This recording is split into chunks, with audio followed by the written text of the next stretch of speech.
películas basadas en hechos reales. No se sabe si atraen por simple curiosidad, por morbo o por representar a figuras tan carismáticas que cuesta creer que existieron en realidad. Y justamente por eso el objetivo de esta sección es analizar estas películas al mismo tiempo que se investigan a fondo los hechos reales, ya que es innegable que en muchas ocasiones la realidad supera a la ficción.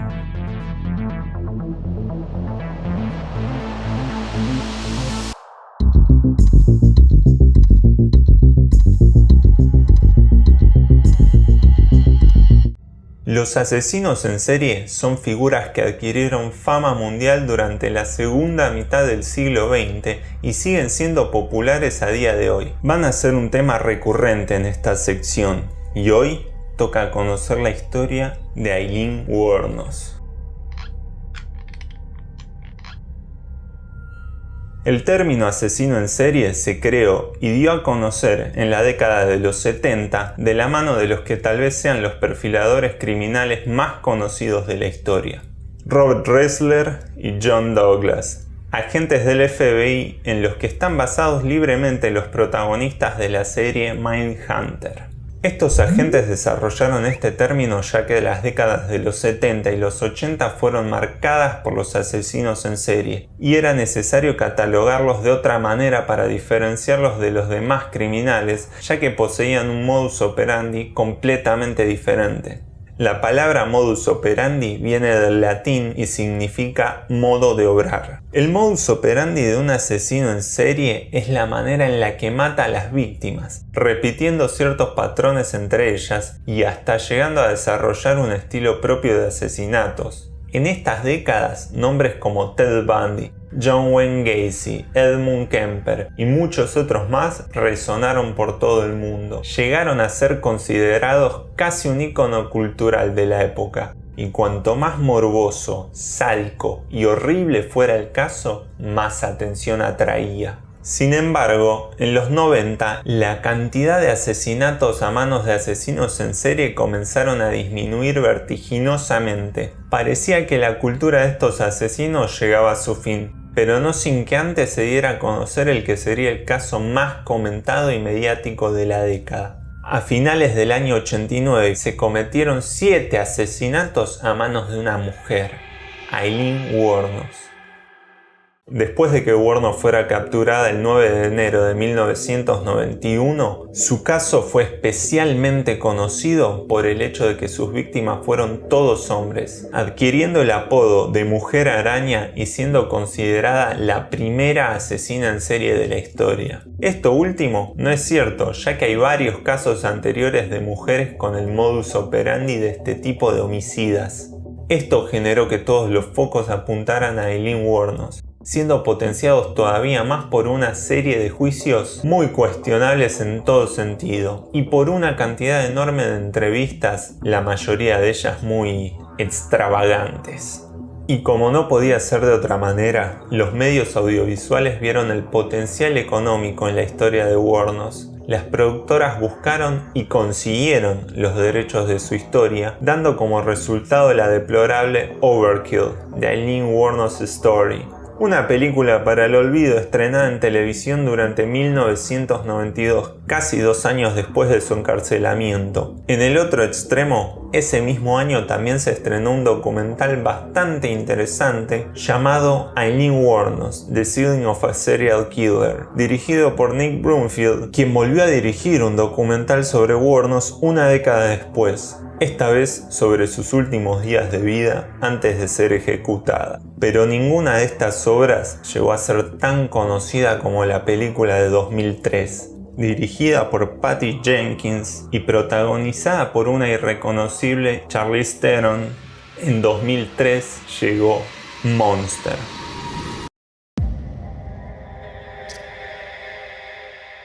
Monster estrenó en Estados Unidos el 24 de diciembre de 2003.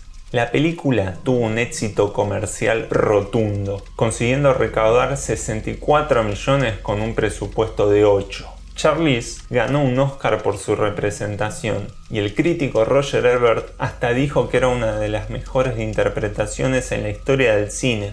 además de afirmar que Monster fue la mejor película del 2003, una afirmación bastante arriesgada. Lo que sí es cierto es que probablemente tanto la interpretación como el cambio físico de Charlize fueran los principales motivos de su éxito. También hay que resaltar que la película fue estrenada un año después de la ejecución de Aileen Wuornos, obviamente aprovechando el impulso mediático que se generó alrededor del caso en ese momento, y sin duda siendo otro factor clave para el éxito de la película. Pero independientemente del éxito, hay muchos elementos de la historia de Wuornos que no fueron incluidos, y por otro lado, otros que sobraron. Muestra el periodo de la vida de Wuornos en el que comete los asesinatos poco después de conocer a Shelby Wall, un personaje creado para representar a Tyria Moore, ya que la misma no permitió que se usara su nombre verdadero para intentar preservar su vida privada. En esa época, Wuornos ya tenía 33 años, y la realidad es que anteriormente ella ya había sufrido eventos igual de horribles o inclusive peores que los asesinatos. Siendo la hija menor de Diane Kathleen Tuley y de Leo Arthur Pittman, un convicto al cual ni siquiera conoció ya que fue encarcelado poco después de que Aileen naciera, desde su nacimiento su vida ya estaba rodeada de atrocidades. Aileen y su hermano Keith se mudaron con sus abuelos, de los cuales adoptaron su apellido, pero lejos de ser una salvación, ambos eran alcohólicos y maltrataban a los hermanos constantemente.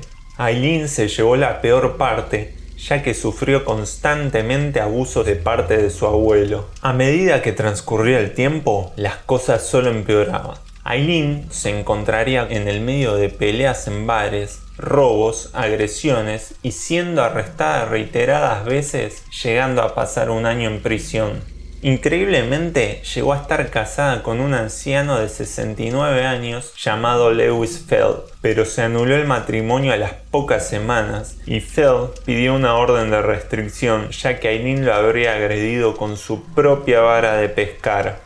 La vida de Aileen era una espiral de caos y violencia, el cual no parecía que fuera a terminar nunca.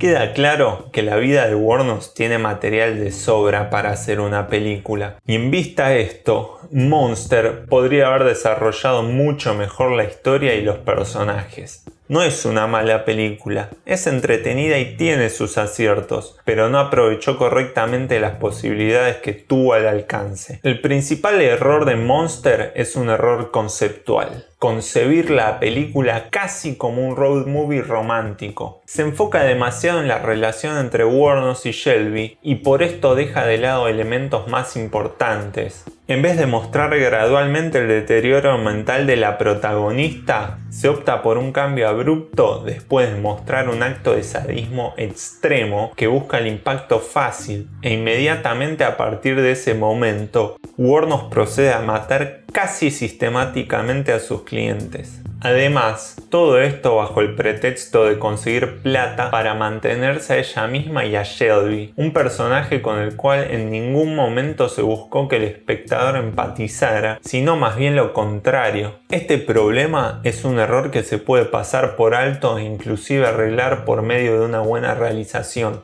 que lamentablemente la película no tiene. No es que esté mal ejecutada, pero simplemente no destaca en ninguna de las áreas, ni en la dirección, la fotografía o la dirección de arte, por nombrar algunas. La película es simplemente impulsada por su argumento sin conseguir transmitir o informar algo al espectador por medio de la puesta en escena. Por otro lado, los aciertos de la película son justamente la relación entre ficción y realidad. Consigue encontrar un buen equilibrio entre mostrar los hechos tal cual fueron en la realidad y modificar lo necesario para que la película funcione en otros aspectos. Un ejemplo de esto es que la película se desarrolla en el transcurso de algunas semanas, a diferencia de lo que ocurre en la realidad. Esto consigue que se mantenga un buen ritmo. Otra buena decisión fue que la apariencia de Charlize no fuera exactamente igual a la verdadera Aileen Wuornos, consiguiendo una Aileen más imponente y por momentos repulsiva.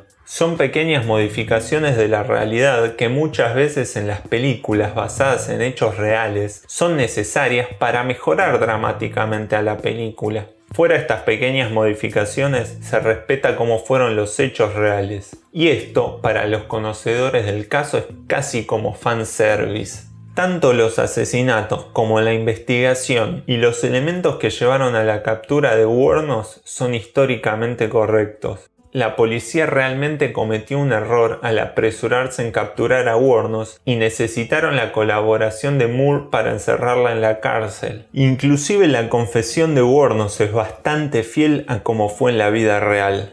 Monster es una película que tiene motivos tanto para gustar como para no gustar. Pero independientemente de los aciertos o errores de la película, no importa de qué manera fuera adaptada la historia de Wuornos, ninguna película conseguiría representar todos los horrores que sufrió y cometió desde su nacimiento, convirtiéndose en una asesina en serie mundialmente conocida, pero que en algún momento de su vida también fue una víctima. Eso fue todo por hoy, así que si les gustó denle un like, compartan y suscríbanse para más contenido. Mi nombre es Marco Petrocelli y nos vemos en el próximo video.